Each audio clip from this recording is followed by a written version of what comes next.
But what we know for sure is that too many of the people who are in the classrooms are not very good.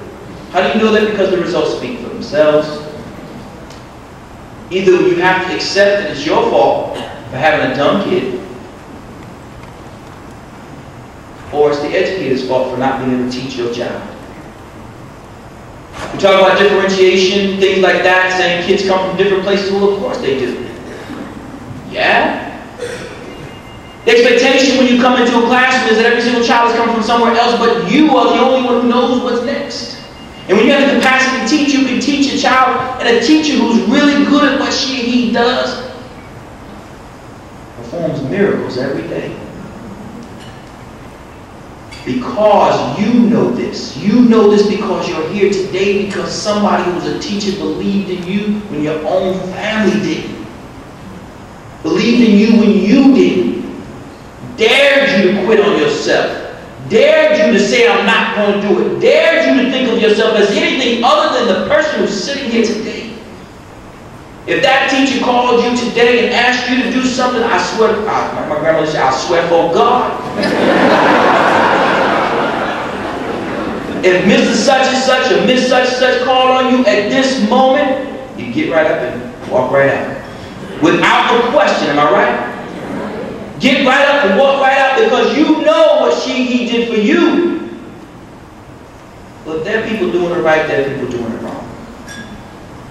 I had a conversation with your superintendent a little earlier, and one of the things I said to him is, in order to make this transformation real, in order for you to be a transformative leader, you got to fire some people. Y'all got to help. Some of your schools will have to be closed, and you must come to grips with that. You can't just change the name of a school or come up with a cool theme.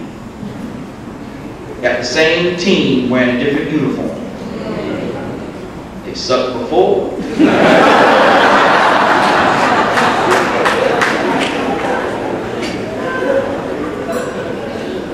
And then people are quick to say, well, not everybody's bad. I ain't saying everybody's bad. Every professional basketball team has professional basketball players on it. They're all better than me.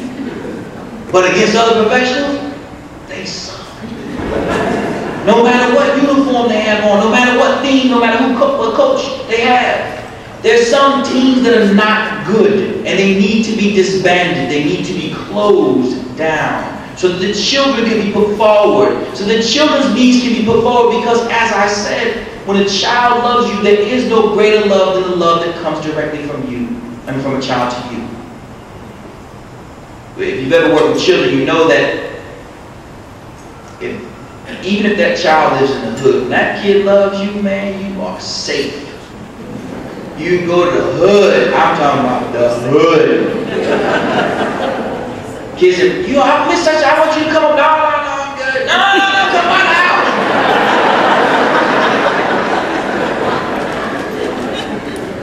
Did you grow up like this? Yeah, I'm grown though. I moved for a reason. They bring you to the neighborhood, you can sit there, you can put your car on and kick the doors open and turn the music and walk by, and everybody say, that's such car. You better not touch him. You better not bother him. No matter where you are, you like a rock star. They see you in the Walmart. I know some of y'all still shop Walmart. And they scream on because kids got no filter. Hey!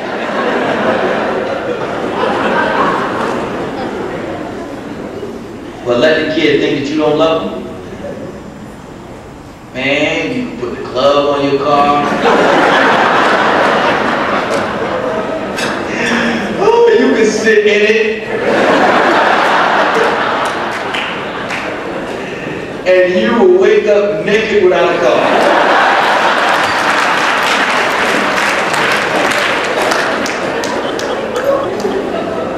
Children know, so if children know, then the grown people in the school know. Every principal who's a principal ain't built to be a principal. A lot of these guys might have been good teachers, might have been, or good something else. But to be an administrator, to be a business owner like you, because that's what they ultimately are, you got to be willing to make hard decisions. That's why being the boss is so lonely. Right? Some bosses out there, You invite everybody over to the house because you're supposed to do that, right? But y'all ain't friends. Like, come on, I ain't telling you, right? You're free, you're not friends. You can't be friends with somebody whose mortgage you're paying. I mean, you could be a nice boss, but you're still the boss. And so, we keep the lines. But some people want to be their friend. They want to be the teacher's friends. Oh, that's such a nice guy. He's been teaching for 20 years. Listen, man. In order to get into the Hall of Fame in any sport, you have to play for a while and be very good. But there comes a time when every Hall of Famer is at the end of his career. And many a Hall of Famer has been cut before they retire. In fact, very few ever go out on their own power. Most are asked to leave. Same is true in education. They might have been good. This is not an age issue. Let me make it clear. Some of them might have been good for the first couple of weeks. I had a teacher who resigned on Friday. She was good all day.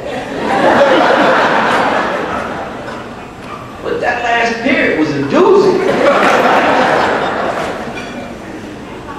She's a wreck. She's going to need some counseling. I would be doing her a disservice if I brought this woman back into the building. We have those conversations. Sit down tomorrow. What do you think? What do you think? What do you want to be when you grow up? Not teach. Not my kids. Because she might teach some suburban kids really well. But mine, yeah, they're a little less forgiving than those other kids. Yeah, they'll tell her how they really feel. And I think they did, and I think it broke her heart. Because she was ready to come to be a teacher in the hood. You have to understand that you are the only ones, as the shareholders here, you are the only ones who are going to save your children. You cannot ask the organizations whose very jobs depend on them being able to keep these schools open, regardless of whether or not they're successful, to police themselves. I don't understand how you don't have a charter legislation. I don't understand it. Not because I think charter schools are inherently better. Let me make it clear. A lot of people think I run a charter school. I do not. Birmingham is a community that has had a rich tradition of civil rights, taking into consideration the needs of those people who were the most behind and pulling them up so that they could all be given access on the same level. Well, now the people who are the most behind are the children. The children need the greatest access right now. So we need to put children before adults. That means we need to put children's needs in the classroom before the needs of the teachers and the principals. Make sure that teachers and principals understand that they are there to serve the children and by them serve the community. And you delivered a pretty strong message. We needed that, right? I think we all need to hear the truth. Yeah. When you go to the doctor, you don't want them to sugarcoat it. They can only say it so many different ways. Yeah. The truth is, Birmingham, Alabama schools need help. You have a great superintendent who wants to make great things happen, but he can't make things happen because he just wants to. He needs the community's full-on support, and we need to make a choice right here in Birmingham. Need to choose children or adults. And right now, choosing adults, comfort, as opposed to children's needs.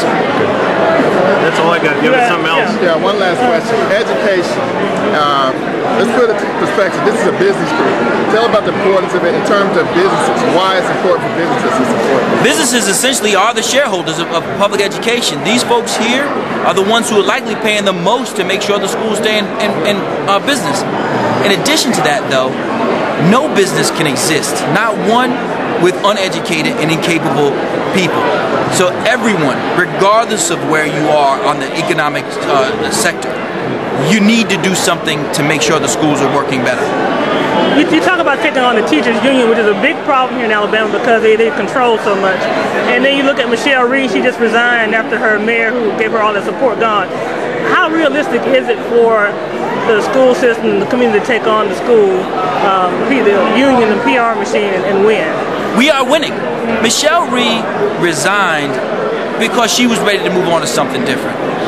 She didn't have to, I mean, she's not fired, she's ready to she's going to do something even bigger. I had a conversation with her 2 days ago. She's got something bigger planned, so she ain't gone yet. there's a movement afoot.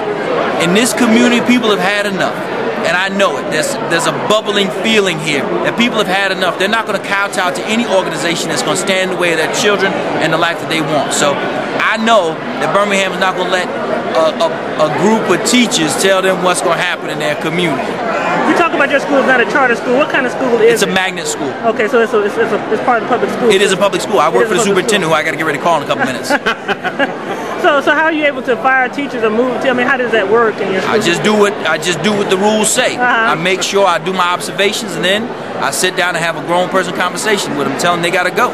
How powerful is the teachers union in the in Connecticut. I don't think that the teachers union is nearly as positive. We give it power. It's just a bully. Just like any bully, you just need to pop it in the mouth real hard, and it'll stay down. I mean, listen to y'all. You guys fought a system, not just a group of. You fought an entire system down here and won. And you can't tell me that you think about teachers union versus a system. It's not even close. It's like midget football versus the pros. They're not even the same.